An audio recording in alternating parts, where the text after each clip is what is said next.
freedom's the answer. What's the question? You're listening to Ernest Hancock.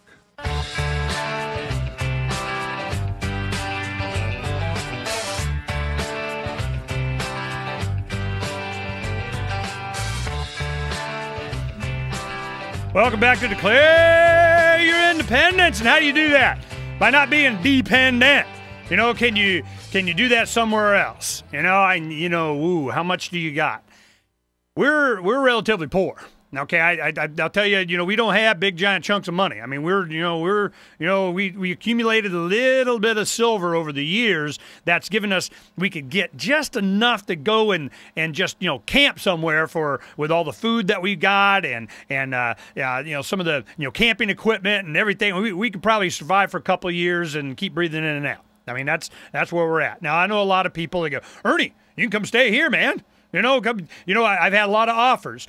Drill a well on my property, you get an acre.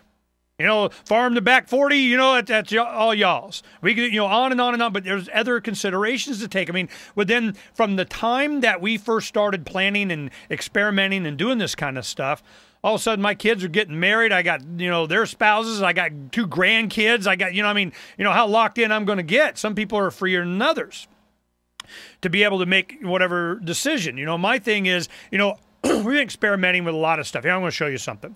Now what I'm holding up here is the juice that I do probably 3 times a day. You see, what is this stuff right there? This is carrot juice. Probably this right here is probably about 6-7 carrots. It's a Granny Smith apple, and it's something green like collard greens or kale or something like that. I have this 3 times a day. I wake up in the morning. My wife has this ready for me. Boom. Takes me about, 5 seconds to down it, and I don't even think about food for, 4 or 5 to 6 hours. Then I have this one. She makes another one for me to take to the shop. Now, a lot of times I might have this, kind of orange mustache going on. It's from this. This is what gets me for lunch. Then for dinner, I'll have another one kind of so I don't go porking out. I've lost maybe 20 pounds or something. I still ain't svelte yet. But, we do that after holidays.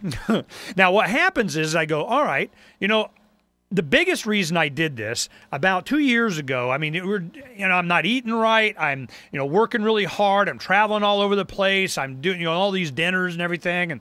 And it just, I felt my age. I'm 49. I'm just kind of, man, I'm feeling this. I'm on the downside here, man. I gotta get serious about the nutrition part. Now, a lot of times I would go to the gym. And it was before I had a shoulder injury back in high school, and I used to pole vault. Yeah, back in the day, I used to, be all kinds of athletic and everything. But I pulled my arm out one time, and that's a long story, but it just ripped out the shoulder, and it kept coming out of socket for years.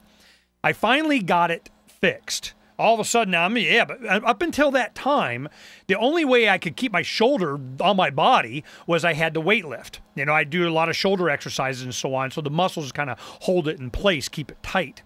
If I didn't do that, man, my arm would be falling out, and it was painful.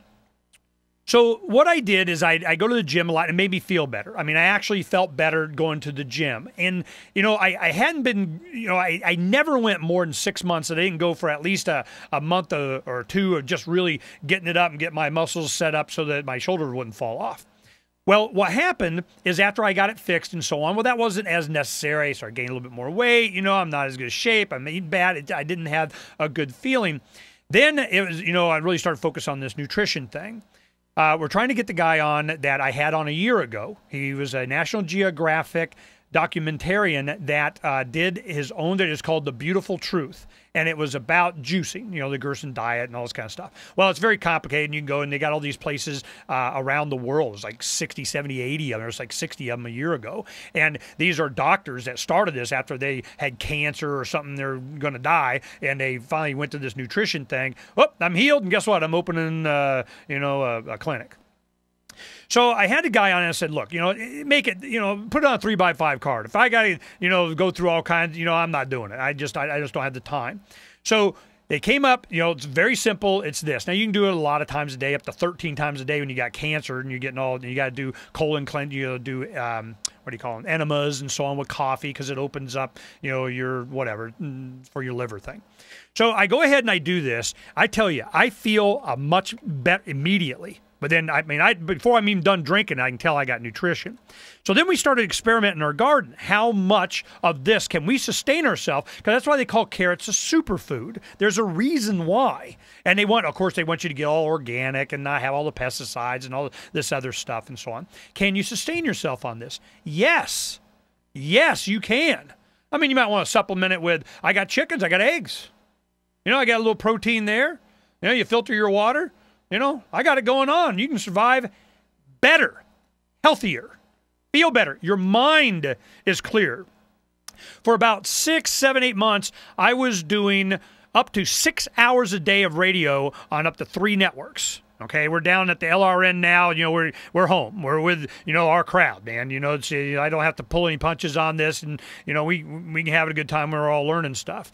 But as much as I got the gift of gab of blabbering, I'll tell you what, you do 5, 6 hours, man, your brain starts to drain. If it wasn't for the juicing over this last year, I couldn't have been able to do it and been worth a crap. It was just, it's amazing. It's like taking, those 5-hour make you awake booster things, what do they call them? 5-hour or whatever the heck it is. My wife and I, we would buy the little case, get like a dozen at a time, because when we're driving a lot, because we try not to fly. If it's within driving to, 12 hours, heck, even 20 hours, man, we got it going on, man. We can get long distance, her and I switching off. You take one of those 5-hour things, and it doesn't really change the way you feel. You don't get all jittery. It's not a lot of caffeine or anything. It's just some B complex vitamin, niacin, whatever. It's just brain food or something, and it keeps you awake. Now, after 5 hours, you try doing it again. It's going, you already had your 5 hours, man. You need to take a nap. So between us, if one's driving, and you take another 5, you get 5 hours. You take another one, you get another 5 hours. There's 10 hours. The other person's sleeping. They get up, they drive 5 hours, take another one 5 hours. Boom, you got 20 hours. Driving between 2 people, man, you can rock and roll with these things. Stop flying. Well, is it healthy? Is there something? I did enough research on it to look like, it's still somebody's manufacturing, bottling something. Lord knows what's in there, but they claim, and it's worked, for me. I could, at least what I got from that is that an understanding that, yes, there are food, there's vitamins, there's minerals, there's chemicals that can feed your brain to keep you alert without having to go to stimulants. So I'm going, all right. Are there other things like that? Carrots. Carrots are, man, they kick butt. So what we did is we go, all right, in our garden, it was probably like 20 by 10, a 20 by 10 area in our little backyard in Central Phoenix off to the side of where our chickens were. And, of course, the chicken manure, that's a good fertilizer too. So what we did is we go, all right, how many carrots can we produce? And, of course, we planted some other stuff, other vegetables and collard greens and broccoli and kale and lettuce and other stuff. And radishes. I like radishes. 3 weeks, pull them. They get bigger, but they don't taste better, man. They go really fast. I like radishes. I don't know how good they are for you, but I like them. So we did the carrot thing. We could keep me supplied, because you got to stagger them how you put them in, because when you start pulling them, you want to, kind of have them coming ready as time goes on. Here in Arizona, we have a long growing season. Heck, it's like, 12 months. Something you can grow. So we go, all right. We went ahead and did the carrot thing. I probably, in that little area, I could supply myself for at least survive off that little garden doing the juicing, probably at least per person, maybe 2.5, 3, 4 months out of the year. Now, a friend of mine that lives out in Tonopah in the West Valley, the guy that's off-grid, he did the same thing. Carrots, and he did potatoes. Now, potatoes, you just put them in the ground, cover them with dirt. Then you start to see the green shoots coming up, and you put more dirt on it. More green shoots, more dirt, more dirt, more dirt. And then you get multiple layers of potatoes, and he got big crops. His biggest problem out there was having to compete with the animals. They're coming in from the desert. Woo, look at what we got here. So he had to deal with that. That's what 22s are for. More meat. You know what I mean? So we're going to be talking about some of the things that we discovered, and we'll get to this Dome Calculator thing. Go on your browser, Dome Calculator, and you can follow along with me. And you wait for the video. We'll be right back.